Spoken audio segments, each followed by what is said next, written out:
감사합니다. 함께 은혜 받으실 하나님의 말씀은 신약 성경 마태복음 제10장 1절로 23절입니다.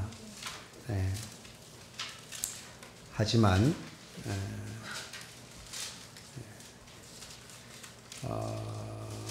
10절까지만 보도록 하겠습니다.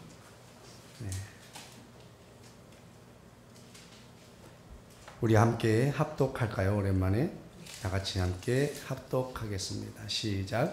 예수께서 그의 12 제자를 부르사 더러운 귀신을 쫓아내며 모든 병과 모든 아약한 것을 고치는 권 이름은 이러하니 베드로라는 시몬을 비롯하여 그의 형제 안드레와 세베대 아들 야고보와 그의 형제 요한, 빌립과 바돌로메, 도마와 세리마테, 알페오의 아들 야고보와 다데오, 가나나인 시몬 유다 곧 예수를 판 자라. 예수께서 이 12를 내보내시며 명하여 이르시되 이방인의 길로도 가지 말고 사마리아인의 고을에도 들어가지 말고 오히려 이스라엘 집에 잃어버린 양에게로 가라. 가면서 전파하여 말하되 천국이 가까이 왔다 하고 병든 자를 고치며 죽은 자를 살리며 나병 환자를 깨끗하게 하며 귀신을 쫓아내되 너희가 거저 받았으니 거저 주라. 너희 전대에 금이나 은이나 동을 가지지 말고 여행을 위하여 배낭이나 두벌 옷이나 신이나 지팡이를 가지지 말라. 이는 일꾼이 자기의 먹을 것 받는 것이 마땅함이라. 어떤 성이나 마을에 들어가든지 그 중에 합당한 자를 찾아내어 너희가 떠나기까지 거기서 머물라. 아멘. 여기까지 보기로 했나요? 거저주라까지. 여기까지 보겠습니다. 우리 적절하게 설교에 맞춰서 본문을 잘 띄워주시기 바랍니다. 우리 서로 인사하겠습니다. 사랑합니다. 더 행복하십시오. 그 일은 잘 될 것입니다. 아멘. 박숙희 권사님, 이장선 집사님 감사합니다. 오늘 기타를 들고 나와서 당황하셨을 텐데 반주자가 파업을 하는 바람에 반주 없이 기타 반주로 하려고 하니까 약간 어색한 부분도 있었습니다. 뭐 좋다고 하는데 용기를 얻어서 했습니다. 오늘 말씀 제목은 책임입니다. 그리고 저는 여기 책임이라고 쓰고 범위라고 이렇게 옆에다가 하고 싶습니다. 책임 범위. 두 글자로만 하려고 열심히 노력하고 있는데 우리가 만약에 어떤 이 책임 소재가 분명하지 않고 책임 범위가 정해져 있지 않으면 일하는데 굉장히 어려움이 있습니다. 반대로 관리자들이 사람들에게 일을 적절하게 잘 시키는 사람들의 특징이 뭐예요? 분명한 책임감, 그리고 책임져야 할 범위를 정확하게 지정해주는 그런 능력들이 탁월하죠. 그래서 1부터 50까지는 너의 책임이다. 이렇게 해서 나중에는 그 책임감을 지어줌으로 해서 일하는 사람들은 더 책임감 있게 일을 할 것이고, 또 분명하게 어떤 부분에 문제가 있으면 분명한 책임자를 찾고 책임 소재를 찾아서 문제를 교정하고 해결해 나갈 수 있게 되는 줄로 믿습니다. 오늘 저와 여러분은 내 삶의 현장에서 내가 해야 될 책임이 무엇인지를 잘 이해하고 그 책임을 잘 수행하고 감당하는 저와 여러분 되어지면 좋겠습니다. 그리고 내가 관리자의 입장이 있다면 좀 더 명확하고 좀 더 구체적인 책임성과 책임 범위를 지정해 주는 것이 일하는 사람도 편하고 시키는 사람도 편한 줄 믿습니다. 이제 제일 어려운 관계가 그런 거예요. 알아서 해주겠거니 했는데 실망스러운 경우가 많죠. 근데 결코 알아서 해주지 않습니다. 특별히 이제 우리 목사님들은 될 수 있으면 교회 인테리어, 우리는 인테리어 할 일이 별로 없습니다만은 이제 교회를 또 자주 못과 망치를 드는 교회들이 많아요. 그래서 뭐 계절마다 이렇게 인테리어를 하기도 하고 그러는데, 그런 분들의 고민은 그거예요. 될 수 있으면 믿는 사람들에게 이 일을 주고 싶고, 그리고 그 일들을 다 더 잘해주리라 이렇게 기대합니다. 저는 그런 분에게 뭐라고 이야기해 주겠어요? 믿는 자 안 믿는 자 따지지 말고 그냥 업체 가려서 선택하십시오, 이렇게 말합니다. 왜냐하면 신앙의 전제를 가지고 기대를 가지고 대하게 되면 꼭 실망할 일이 생겨요. 그리고 일하는 사람도 분명하게 영수증과 뭐 여러 가지 해야 될 일들을 다 하지 않아요. 건너뛰어요. 아유, 제가 알아서 해드릴게요, 그럽니다. 좋은 마음으로. 그 한 것 안에서만 할 게 아니라 그거보다 더 하겠다는 마음으로 그런 이야기를 하죠. 그렇지만 그럼에도 불구하고 결국에는 나중에 분쟁거리가 되고, 그거로 인해서 서로 상처받고 신앙에 큰 이 도움이 되지 못하는 그런 걸 제가 보길 때가 많습니다. 그래서 혹이라도 뭔가 우리가 이 일을 한다면, 그러니까 믿음과 상관없이 일을 하다가 보면 뭐 일을 하다가 보면 또 신앙인을 만날 수 있죠. 우리가 믿음 안에서 한 형제 자매 되었으니까 당연하죠. 가족 간에 누가 가게를 하면 도와주고 이런 게, 이건 당연한 이치죠. 그래서 할 수만 있으면 우리가 그리스도 안에서 서로 협력하고 서로 도와줘야 되는데, 일을 맡은 사람은, 책임을 맡은 사람은 그것과 상관없이 정말 생판 처음 보는 사람이라고 생각하고 잘해줘야 정말 잘해주는 거예요. 근데 형제건이 생각하고 대충하면 서로가 마음 상하고 그 관계도 끊어지게 됩니다. 저는 그런 걸 매우 많이 봤어요. 그래서 일을 시키는 사람도 믿는 사람에게 알아서 자겠거니 하면 안 되고, 구체적으로 분명하게 요구해야 되고, 일을 하는 사람도 아이고 알아서 내가 잘해주면 되지 이렇게 생각하면 안 되고, 어디까지 해주셔야 되고 또 얼마를 지급해 주시고, 일하는 사람은 또 믿는 사람에게 일을 하고 돈을 제대로 못 받아가지고, 제가 아는 이 동산에 제가 섬기는 거기에서 이 찬양 음향을 봐주는 친구가 있어요. 이 친구는 강남 녹음실에서 제대로 음향을 배워서 아주 이 음향 관리를 잘하는데, 이제 같이 영성훈련에 이렇게 섬기시던 분 목사님들이 많잖아요. 그럼 이 집사 서집사예요. 우리 교회 와서 음향 좀 봐줘, 그럽니다. 참 안 된다 할 수도 없고, 이 사람은 일을 하는 사람이지 그걸 업을 삼아서. 또 어떤 사람은 뭐 기계 하나 바꿔줘, 그러면 기계체 싸게 좀 사줘, 그럽니다. 그럼 이 친구는 정말 싸게 사다 줘요. 그럼 이 사람은 뭐가 대가가 있어야 될 거 아니에요. 그리고 더 무서운 거는 문제만 있으면 전화해서 오라고 그래요. 이 사람은 갈 때마다 출장비를 받아야 되는 사람인데 문제가 있을 때마다 오라고 그래요. 가보면 뮤트 이거 스위치 하나 눌러놓고 뮤트 누르면 다 나오는데 전체 뮤트를 눌러놔가지고 아무리 해도 안 나온다는 거예요.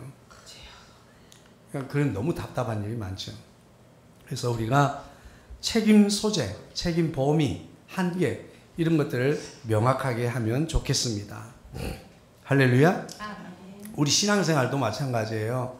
우리가 주님 앞에 섭섭한 마음과 우리가 정말 소리내서 말하지 못하지만 이 속에서 끊임없이 외침이 올라오는 이유는 책임 소재가 명확하지 않기 때문이에요. 이게 하나님 소관인지 이건 나의 소관인지가 명확하지 않기 때문입니다. 그래서 어떤 시인 목사님은 그랬대잖아요. 그래서 하나님으로 응답받았는데 뭐라고 그랬다고요? 너는 참 별 걱정을 다 한다. 별 걱정도 많다 그러는데, 그러니까 하나님의 소관은 하나님이 하실 일은 하나님이 하셔야 되는 거죠. 근데 우리는 하나님이 하실 일도 내가 써준 시나리오 안에서 이루어지기를 기대하는 거예요. 내가 써놓은 각본대로 이루어지면 응답이고, 내가 기대하던 시나리오가 아니면 우리는 응답받지 못한 거예요. 그런데 하나님은 정말 우리에게 좋은 것이 우리에게 주어지기를 원하는 겁니다. 자식들은 프로 스팍스를 원하는데 부모님은 프로스펙스를 주기를 원하는 거예요. 내가 원한 게 아니지만 하나님은 정말 우리에게 유익한 것을 주시기를 원하는. 이게 진짜 프로스펙스가 요즘 없어졌죠. 그 브랜드가. 있어요? 있긴 있어요? 다행이다.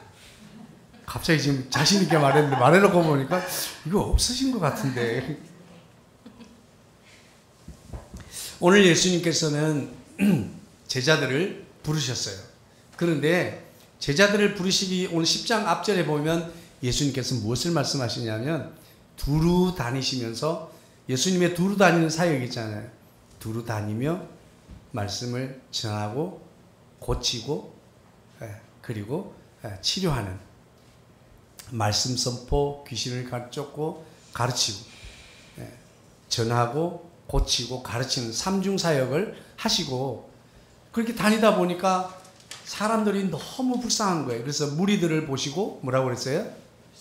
불쌍해요. 너무 안타까워. 그런데 그러면서 제자들에게 야 너희들은 이렇게 기도하라. 그러면서 추수할 것은 많은데 추수할 일꾼이 없으니 일꾼을 보내주소서라고 합니다. 그러니까 제자들에게 벌써 그 이야기를 했잖아요. 그런데 다시 12명의 제자를 부른 이야기가 나옵니다. 이거는 뭐예요? 다시 제자들에게 특별한 목적을 가지고 그들을 예수님 앞으로 불러 모았습니다. 그리고 그들에게 사명을 주시는 거예요. 어떤 사명이요?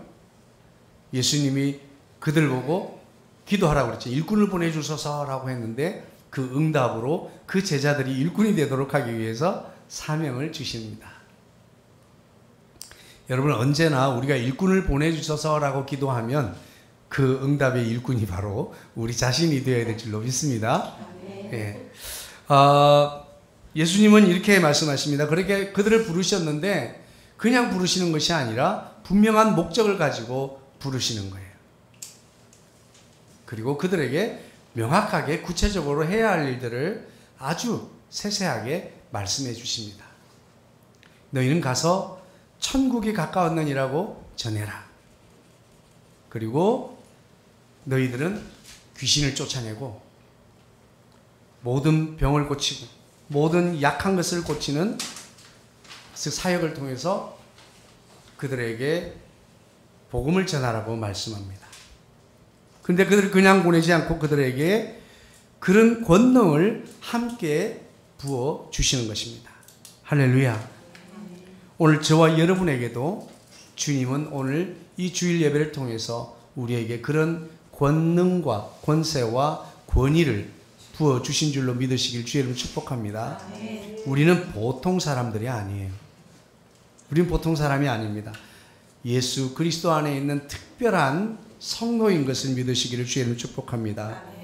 주님은 특별한 성도들에게 당신이 부르신 자들에게 그들에게 권세와 권능과 권위를 부어 주셨습니다. 누구와 같은? 주님과 같은 권위를 주셨어요. 그리고 그 주님이 하셔야 할 일을 할 수 있도록 우리를 보내신 줄로 믿습니다. 오늘 주님이 저와 여러분을 부르셨지 저요 제가 가겠습니다 하고 내가 손들어서 나온 것이 아니라고 하는 사실이에요. 부르시는 것은 주님이 부르실 일이고 우리는 우리가 할 일은 순종할 일인 줄로 믿으시길 바랍니다. 주님이 우리에게 주신 권능은 정말 대단합니다. 어떤 거예요?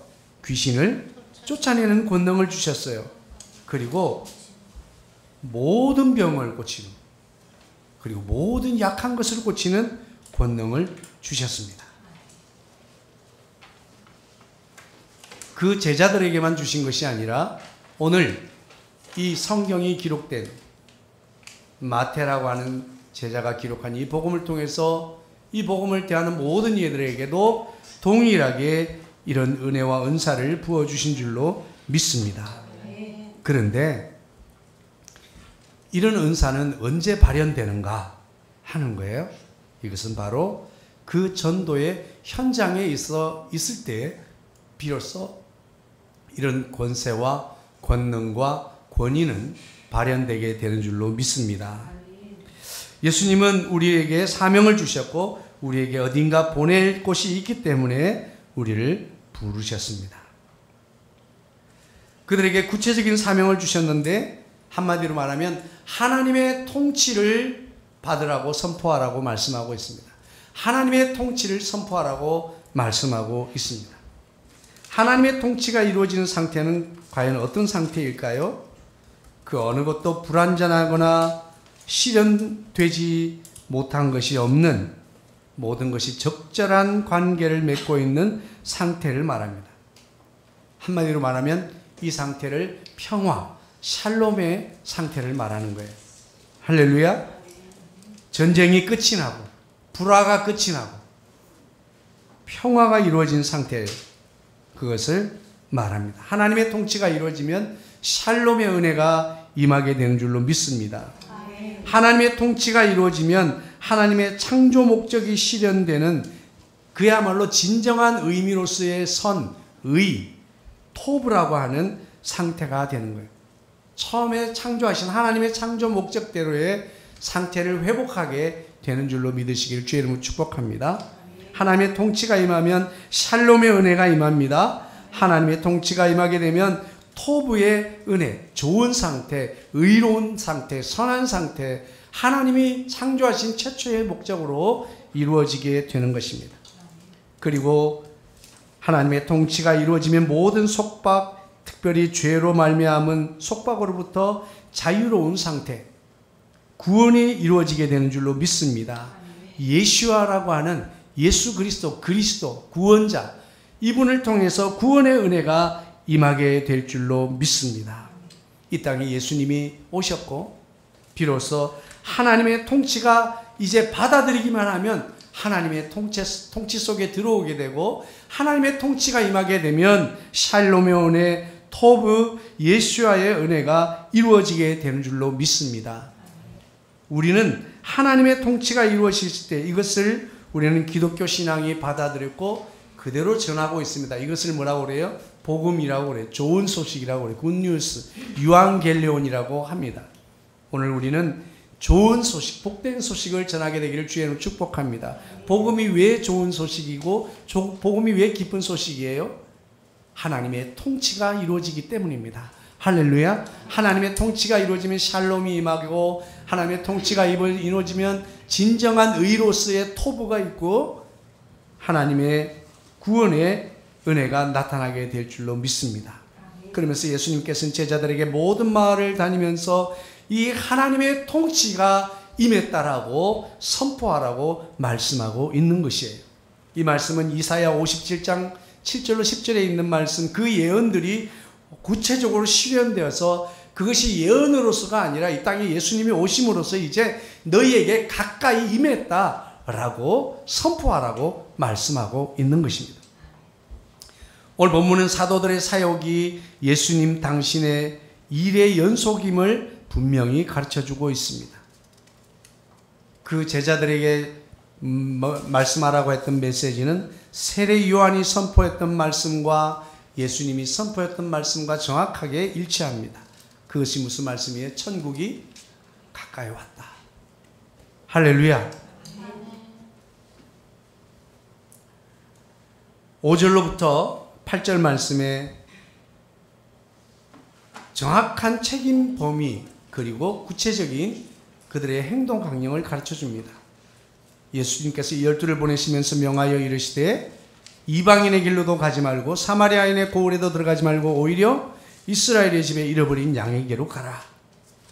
가면서 전파하여 말하되 천국이 가까웠다 하고 병든 자를 고치며 죽은 자를 살리며 나병한 자를 깨끗게 하며 귀신을 쫓아내되 너희가 거저 받았으니 거저 주라 말씀하고 있습니다. 할렐루야. 거저 줄 수 있는 사람은 어떤 사람일까요? 거저 받은 것이 있는 사람들이에요. 할렐루야. 우리는 주님께로부터 구원의 은혜를 거저 받았습니다. 그러므로 우리는 구원을 거저 베풀어 줄 수 있어야 될 줄로 믿습니다. 또한 제자들에게 주셨던 이런 권세와 권능과 권위도 거저 받았으니 우리가 거저 주어야 될 줄로 믿습니다. 그러나 거저 받은 것이 없는 사람들은 거저 줄 수가 없는 것이죠. 구약 성경에도 보면 오늘 예수님이 제자를 보내시는 것처럼 하나님께서는 분명한 사명자들에게 분명한 목적을 주어서 분명한 책임감을 지워 보내게 됩니다. 요셉은 어떻겠습니까? 기아에 허덕이는 세상과 생명을 구하기 위해서 보냄을 받았습니다. 모세는 어땠어요? 억압과 착취로부터 사람들을 구출하도록 보내주셨습니다. 예레미야는 하나님의 말씀을 선포하도록, 예수님께서는 이사야 61장 1절의 말씀을 인용해서 복음을 전하고 자유를 전파하며 눈먼 자의 눈을 뜨게 하고 억눌린 자를 자유롭게 하도록 보냄을 받았다고 스스로 누가복음 4장 16절로 19절에 말씀해 주셨어요. 오늘 예수님께서는 제자들을 보내시며 그들의 활동할 구체적인 지역의 한계와 구체적 선포될 복음의 내용과 구체적 활동 계획을 알려주고 있습니다. 어디로 가라고 하십니까? 그들은 먼저 활동한 지역을 말씀해 주고 있습니다. 여기에서 많은 사람들의 논쟁이 있습니다. 그러나 저는 매우 단순하다고 생각합니다. 현재 내가 있는 위치부터라고 이해하는 것이 가장 옳습니다. 할렐루야. 우리는 저 비행기를 타고 멀리 가야 되는 것은 아닙니다. 오늘 순종, 이 사명을 감당하는 일의 순종의 시작은 내가 서 있는 삶의 터전, 내가 살아가는 그 삶의 범위 안에서부터 시작되어야 한다라고 말씀하고 있습니다. 교회에 나와서 전도, 노방전도 활동을 잘 하시는 분이 내 삶의 현장에서는 전혀 내가 그리스도인인지도 알지 못하도록 자신을 철저하게 은폐하고 있는 사람들이 있습니다. 오늘 우리는 이스라엘의 잃어버린 양들을 찾는 것은 지금 가장 가까운 거기에서부터 지금 주님이 바라본 유대인들 마치 그들의 목자가 누굽니까? 제사장들이고 대제사장들이고 종교 지도자들이 그들을 올바른 길로 안전하게 바른 길로 인도해야 함에도 불구하고 그들을 날마다 짐을 지워서 쓰러져 죽게 만들고 있다고 하는 거예요. 그래서 그들을 먼저 구원하라. 내가 활동할 지역은 내가 서 있는 지역부터라고 말씀하고 있습니다. 그리고 무엇을 전하라고 했습니까? 유대인들을 향하여 보내주셨습니다. 선포될 복음, 구체적인 복음은 천국 복음. 천국이 임하였다. 하나님의 통치가 임하였다라고 선포하라고 말씀하고 있습니다. 어떻게 전하라고 했습니까? 고치고 살리며 깨끗하게 하고 쫓아내는 구원과 치유의 사명을 통해서 그들에게 복음을 전하라고 말씀하고 있습니다. 할렐루야. 오늘 저와 여러분이 내 삶의 현장에서부터 그리고 무엇을 천국과 지옥이 있음을 전하시고 그리고 어떻게 전해야 됩니까? 우리는 그들을 위해서 주님이 주신 권세와 권능과 권위를 사용해야 될 줄로 믿습니다. 내가 천국 복음을 전하는 그 현장에서 주의 권세와 권위는 발현될 줄로 믿습니다. 여기서 우리가 한 가지 놓치는 것은 고치는 일은 내 책임이 아니에요. 누가 책임지시는 거예요? 그렇죠. 주님의 범주에, 내 범주에 있는 것이 아니라 내 범주에 있는 것은 그를 위하여 주님이 주신 권세와 권능을 사용하는 겁니다. 내가 널 위해서 기도 한번 해줄게. 어려움을 당한 사람, 마음이 상한 사람, 요즘 현대인들은 왜 이렇게 마음이 건강하지 못한 사람이 얼마나 많은지 몰라요. 내가 누구인지도 잘 모르겠고 어떻게 살아야 될지도 모르겠고 사람들과의 관계도 어떻게 해야 될지도 모르겠고 그야말로 무인도에 있는 것처럼 몽키 그 화가 있잖아요. 뭉크 그 뭉크의 그림처럼 정말 세상을 향해서 경악한 그의 모습처럼 온통 두려움으로 가득 찬 사람들 얼마나 많은지 모릅니다. 오늘 그들에게 우리는 따뜻하게 내가 너를 어떻게 해줄 수는 없지만 하나님께서 우리에게 기도해 주라고 했어. 하나님이 어떻게 하실지 모르겠지만 내가 널 위해서 축복하고 치유를 위해서 기도할게 라고 하면 기도해 줄 수 있는 거예요. 이런 권세와 권위와 권능을 사용할 수 있게 되기를 주의 이름 축복합니다. 사용의 권한은 내게 있고 응답의 책임은 하나님께 있는 것입니다. 우리가 하지 못하는 이유는 그 책임을 내가 지려고 하기 때문에 안 되면 어떡하지? 그건 내 책임 아니라니까요. 참 걱정도 많다 그래요. 주님은 네가 왜 그 걱정을 안 했는 거야? 주님은 그렇게 말합니다. 참 네가 할 거나 신경 써라. 그렇게 말씀하시는 거예요. 그러시면서 9절로부터 14절까지 아주 구체적인 전도의 현장에서 있을 일을 이야기하는데, 이것을 한마디로 압축하면 주님만 의지하고 가라, 이렇게 말씀하고 있습니다. 할렐루야. 너희 전대에 금이나 은이나 동을 가지지 말라. 이것은 이 마태가 기록한 거죠. 마태가 출신이 어떤 출신이에요? 세무쟁이잖아요. 세금쟁이. 돈 만지는 사람이 회계. 그러니까 이 돈에 대해서 아주 철저하게 부정적인 마음. 이 지금 부정적인 단어로 금하는 단어입니다. 금도 금하고 은도 금하고 동도 금한다. 이것을 다른 말로 하면 그러니까 철저하게 물질을 의지해서는 안 된다라고 말씀하고 있습니다. 그리고 여행을 위하여 배낭이나 두부옷이나 시나 지팡이를 가지지 말라. 이것을 10절 말씀은 그 현지에 있는 사람들은 보통 동의하기가 힘듭니다. 이것은 필수, 꼭 필요한 것들이에요. 그런데 이는 일꾼이 자기의 먹을 것 받는 것이 마땅함이라 주님이 먹을 것 책임진다. 너희들은 의식주, 한마디로 의식주의 문제를 주님이 책임지신다라고 말씀하고 있는 것이에요.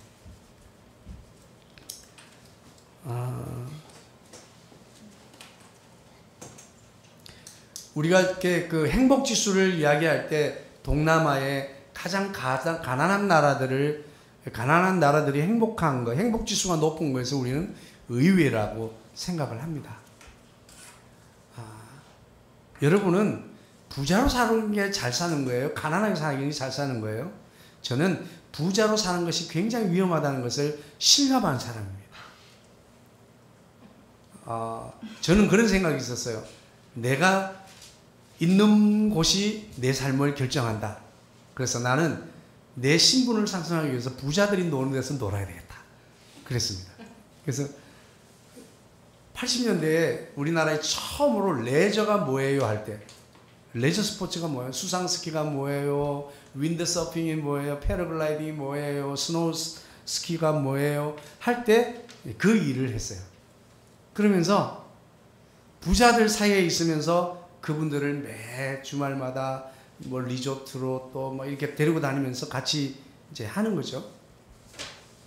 그런데 부자들을 보면서 느끼면 내가 저렇게 부자가 되면 안 되겠다 생각을 했어요. 그 사람들은 모든 것을 사람들을 돈을 가지고 관리를 합니다. 어느 날 갑자기 소식이 없던 친구가 찾아오면 얘는 또 돈이 얼마가 필요해서 왔나. 그리고 좀 자기를 좀 소원하게 하는 친구가 있으면 내가 얘한테 뭐 섭섭한 게 있나? 얼마를 줘야 되나? 뭐 이런 식으로 사람들을 생각하게 돼요. 나는 그 사람들을 이 레저 스포츠 멤버십 회원권, 그 당시에 우정 스포츠가 우리 이순자 여사가 다녀가지고 유명해진다. 신촌 연세. 거기 이 멤버십 클럽 회원권이 그 당시 돈으로 300만 원이었어요. 그런데 어쨌든 그러니까 이런 멤버십 회원을 모집하기 위해서 나는 영업하는 일이니까 그 사람들하고 친하게 지내야 되잖아요. 그래서 생일 되면 카드 보내고 뭐 이런 거 하면 이 사람들 너무 감동해. 그러면서 자기를 정말 아픈 거 속도 내어놓고 밥도 사주고 막 이러고, 나는 일로 하는 건데. 근데 자기 주변에 있는 사람은 진심으로 그 사람을 대하는 거잖아요. 근데 진심으로 관계가 이루어지지 않아요. 자식하고도 그렇고 부부간에도 그렇고 모든 친척들하고도 마찬가지. 그리고 지하 직원들하고도 관계도 마찬가지. 그 사람들은 돈이 너무 많아서 이 사람들은 그 인간적인 삶의 행복을 잃어버린 사람들이에요. 제가 목회자로 살면서 가난하게 사는 것이 꼭 나쁜 것만은 아니다 라는 생각을 해요. 목회자가 아니었으면 누리지 못할 은혜를 충분히 누리고 정말 그것을 감사하게 됐다는 것이 저에겐 복이라면 복이겠지요. 오늘 이 사명자들에게 주시는 주님의 말씀은 이것이 필요 없다는 것이 아니에요. 이것을 주님이 주시겠다고 하는 겁니다. 할렐루야. 너는 이것들을 네가 준비할 것이 아니라 주님이 주시겠다는 거예요. 직장도 주님이 주시고 일할 수 있는 능력도 주님이 주시고. 할렐루야. 결국에는 주거의 문제도 네가 어디를 가든지 거기에 합당한 자를 찾아라. 그래서 나를 영접하는 자가 있는지 거절하는지. 그러니까 중요한 우리가 볼 것은 영접하는지 거절하는지만 보면 돼요. 그래서 영접하는 집은 거기 가고 거기서 또 싫어하면 떠나고 뭐 이런 식의 삶을 살아라 그럽니다. 다른 누가복음과 마가복음에서 똑같은 예수님이 전도를 보낸 이야기가 있는데 거기에서는 예수님의 제자들이 돌아와서 난리가 났습니다. 주님, 우리가 가는 곳마다 난리가 났습니다. 주님, 기도했더니요 귀신이 떠나가고 병자가 일어나고요 막 나는 보고하느라고 정신없어. 근데 마태복음에만 유일하게 그 보고 내용이 없습니다. 보낸 이야기만 있어요. 여러분, 오늘 저와 여러분을 후세대에 보내져야 될 사람들에게 주시는 하나님의 말씀인 줄 믿으시길 주의 이름으로 축복합니다. 할렐루야. 오늘 내게 주어진 말씀인 줄 믿으시길 주의 이름으로 축복합니다. 그렇습니다. 그러면서 보내는 그들에게 현재의 상황을 설명합니다. 시대적 영적 상황은 매우 나쁘다.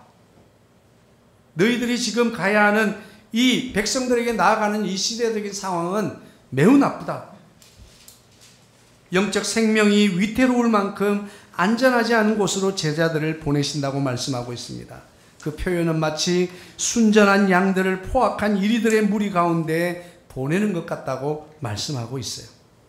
그러므로 우리는 지혜로워야 하겠고 그럼에도 동시에 우리는 순결해야 될 줄로 믿습니다. 15절로 16절 말씀이 그렇게 말씀하고 있습니다. 내가 진실로 너에게는 심판날에 소돔과 고모라 땅이 그 성에서보다 견디기 쉬우라. 여러분, 소돔에 어떻게 했습니까? 하나님의 경고를 받고 하나님의 천사, 하나님의 사자가 심판을 선포하러 갔습니다. 그럴 때 그것을 농담으로 여기며 그들은 성적인 삶을 탐닉하고 그런 타락한 삶을 살았습니다. 예수님이 말씀하시길 지금 그때보다 나쁘면 나쁘지 좋지 않다는 거예요. 지금 우리가 살아가는 시대도 마찬가지입니다. 복음을 거절하는 시대를 우리는 살고 있어요. 악한 시대를 살아가는 사람들은 당연히 악한 삶을 살고 있으면서도 그것을 당연하게 여기며 살아가고 있습니다. 얼마지 않습니다. 제가 20대 이전의 나이만 해도 그때만 해도 세상에서는 지금 현재의 너무나 평범한 이야기들이 그 당시에는 참 꺼내놓고 말하기도 민망스러운 일들이라고 여겼던 적이 많아요. 그런데 지금은 왜 개인을 부끄럽게 하고 개인을 이 사회에서 자신의 삶을 부끄럽게 여겼다는 거예요. 개인은 자랑스러워야 된다. 죄를 지었든지 잘못했든지 어땠든지 개인이 자랑스러워야 된다. 그래서 죄를 짓고 또 자랑스럽게 말하는 사람들도 있고 이 세상은 뭔가 이제는 기준이 없는 방향을 잃어버린 시대를 우리는 살고 있는 것 같습니다. 그래서 가만히 길 가는 사람을 그냥 사정없이 때리기도 하고요.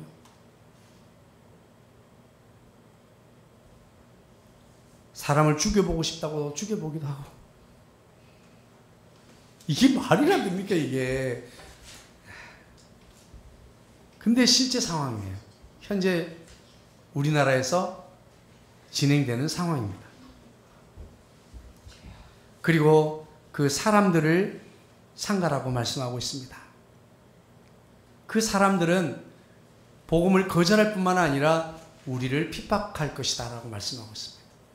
주님의 말씀이 하나도 틀림이 없습니다. 지금 현재 다 이루어지고 있는 현 상황입니다. 그들은 너희를 공회에 넘겨주겠고 회당에서 채찍질하리라. 주일학교 학생들 전도도 못합니다. 저희 개척할 때 처음에 아이들에게 올라가서 떡볶이 먹자 해서 올라갔습니다. 지금은 그렇게 하면 아동 유인, 유인해서 감금했다라고 신고하면 큰일 납니다.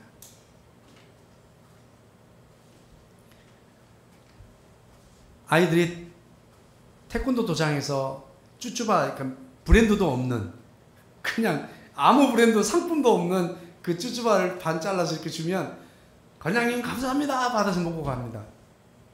근데 교회에서 그런 거 주잖아요. 안 먹어요. 불량식품 먹지 말래요. 막 이러거든요. 그전에는 교회에서 주고 교회에서 하는 일은 다 선하고 옳다. 물론 그럴 수도 없지만 그렇게 여기던 시대가 있었는데 지금은 교회에서 주는 것은 다 불편한 것이 되어버렸습니다. 왜 그렇게 됐습니까? 예수님이 예언한 대로 사람들을 삼가라. 그들이 너희를 공회에 넘겨주겠고 그들의 회실에서 해당해서 채찍질 당하리라. 또 너희가 나로 말미암아 총독들과 임금들 앞에 끌려갈 것이다. 그런데요, 예수님은 이렇게 말합니다. 그 일 때문에 복음이 더 잘 증거될 것이다.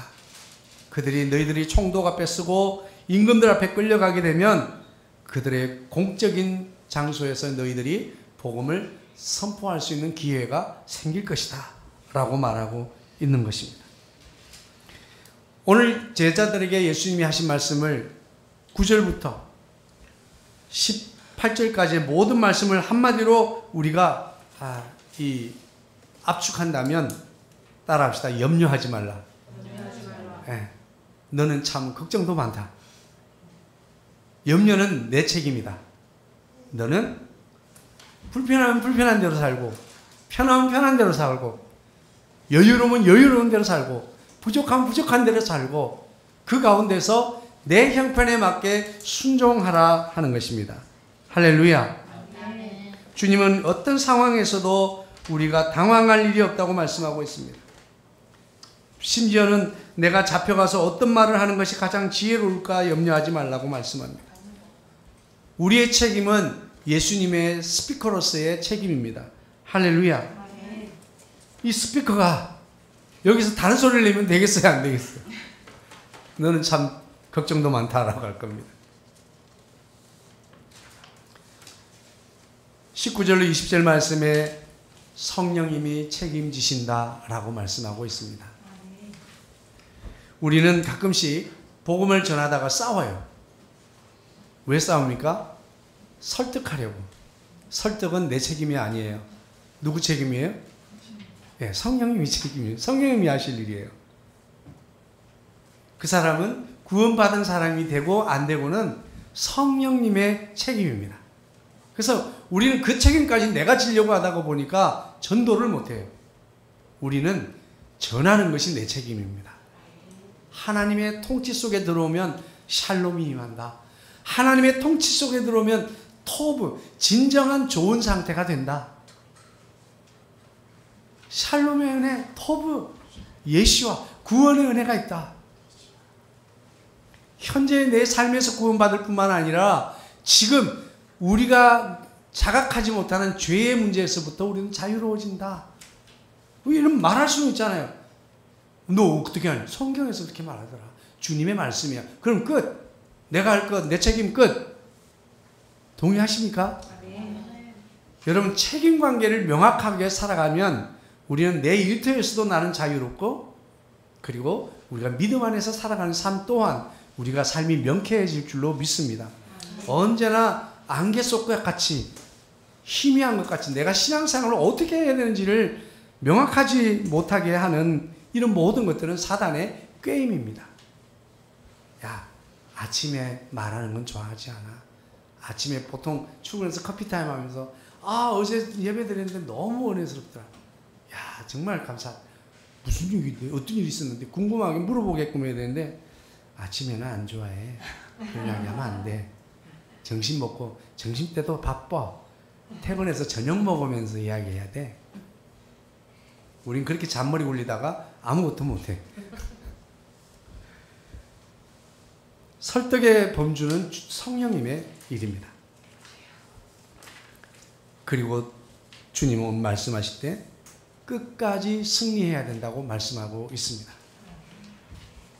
우리의 영적 승리는 사명의 자리에서 순종의 상태를 지속하라고 말씀하고 있습니다. 우리가 끝까지 승리할 수 있는 비결은 지속하는 힘을 키우는 것인 줄로 믿습니다. 지속하는 것이 여러분 참 쉬운 것 같지만 어렵습니다. 그러나 지속하는 가운데 능력이 나타나게 될 줄로 믿으시기 바랍니다. 다람쥐 쳇바퀴 같은 삶이라고요? 일탈하고 싶다고요? 파산하는 길입니다. 저같이 감성적인 사람, 감성이 풍부한 사람, 어느 날 출근하다가 지하철에서 4호선, 상계동인데 4호선에서 저 강남역까지 출근하는데 상계동까지 너무 막 숨이 막혀서 돌아가실 것 같아요. 갑자기 1호선 연결된 동대문에서 차를 바꿔 탔습니다. 미친 듯이 바다가 보고 싶었어요. 그래서 월미도로 왔습니다. 실망이 너무 컸어요. 이게 바다가 뭐고?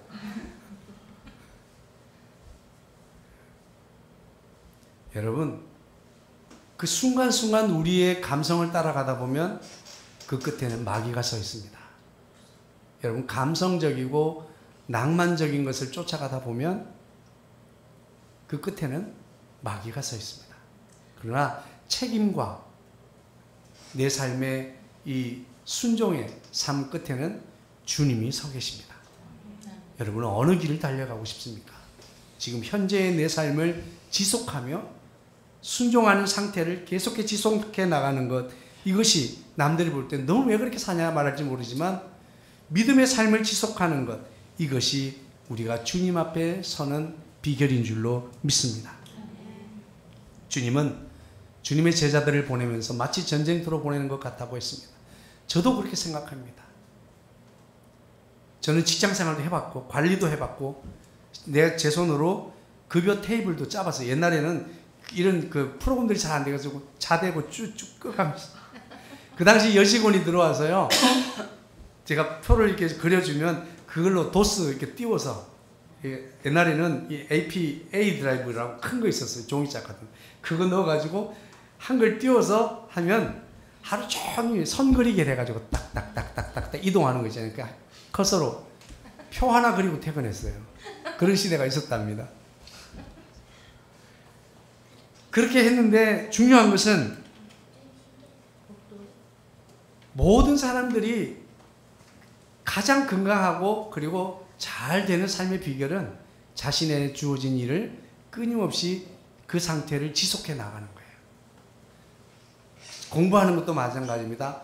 그 공부하는 상태를 오래 지속하는 사람일수록 공부를 잘하는 사람이 되는 거예요.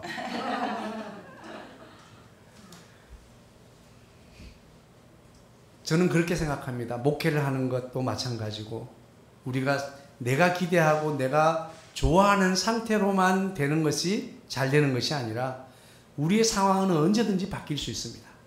그럼에도 불구하고 내가 가야 할 그 길을 지속하는 것, 이것이 우리가 힘 있고 그리고 주님 앞에 승리자로 마지막에 웃을 수 있는 사람이 되는 비결인 줄로 믿습니다.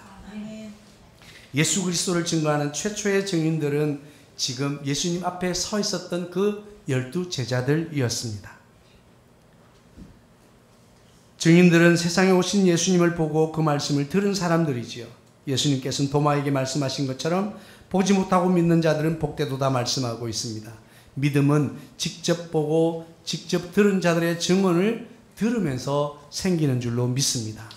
마태는 직접 보고 직접 들은 것을 우리에게 전해주고 있습니다. 이 믿음은 또한 계속되는 증언을 통해서 전달되어야 될 줄로 믿습니다. 설득이 아닙니다. 증거입니다. 선포입니다. 주님의 일을 성령님을 통해서 이루시기를 원하십니다.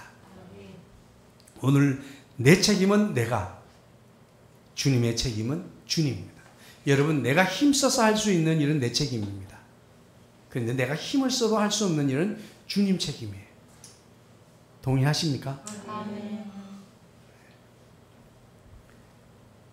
내가 할 수 있는 일은 내가 열심히 힘써서 하십시오.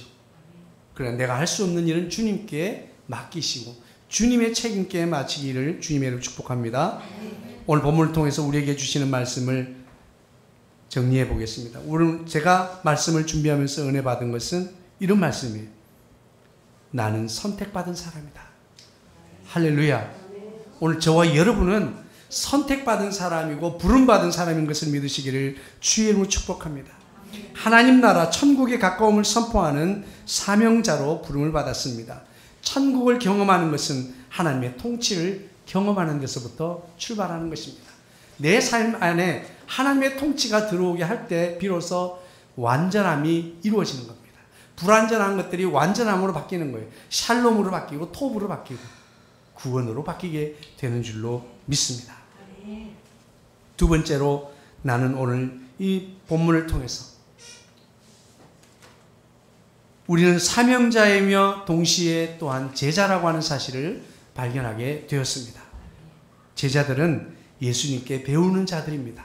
예수님을 본받는 자들이고 예수님을 따르는 자들이고 예수님과 함께 걸어가야 되는 사람들입니다. 어떤 사람들은 나는 사명자로만 인식을 하지 나는 제자가 아닌 것을 잊어버리는 경우도 많습니다. 또 어떤 사람은 나는 항상 예수님께 배워야 하기만 한다고 생각하지 사명자라고 생각을 단 한 번도 해보지 않습니다. 그러나 우리는 사명자로 부르셨으며 동시에 또한 우리는 예수님의 제자인 것을 믿으시기를 주의 이름으로 축복합니다. 그래서 우리는 끊임없이 주님께 배워야 합니다. 마지막 세 번째입니다. 우리는 예수님과 함께 있어야 합니다. 선택받았고 나는 사명자이고 나는 제자이기 때문에 나는 제자로서 주님과 함께 있어야 될 줄로 믿습니다. 함께 시간을 보내야 합니다. 그분께 배워야 합니다. 훈련을 받아야 합니다. 그리고 그리스도의 정체성을 세우고 우리의 사명을 깊이 이해할 수 있어야 될 줄로 믿습니다. 뿐만 아니라 우리는 사명자로서 가야 할 곳이 있다고 하는 사실입니다. 할렐루야. 우리는 제자로서 예수님과 함께 있어야 됩니다. 우리는 사명자로서 내 삶의 현장으로 나아가야 합니다. 주님은 세상 끝날까지 너희와 함께 있으리라고 말씀하고 있습니다. 우리는 권위를 가지고 권세를 가지고 권능을 가지고 예수님 당신은 자신의 사역을 복제하고 확장해 나가야 될 줄로 믿습니다. 예수님은 그 일을 위하여 오늘 저와 여러분에게 권위와 권세와 권능을 부여해 주셨습니다. 그 권위를 가지고 권세를 가지고 권능을 가지고 예수님께서 하셨던 그 일, 하나님 나라의 좋은 소식을 전하고 귀신들을 내쫓고 병든 자를 고치는 그 일을 우리는 해야 될 줄로 믿습니다. 그 일을 하는 것은 우리고 그 일의 결과를 책임지는 것은 주님의 일인 줄로 믿습니다. 오늘 예수님께서는 제자들에게 추수한 일꾼을 보내주셔서 기도하라고 하시고 그 기도의 응답으로 제자들을 보내셨습니다. 그렇습니다. 오늘 저와 여러분이 일꾼을 보내주셔서 기도하고 그리고 응답으로 우리 자신들이 일꾼이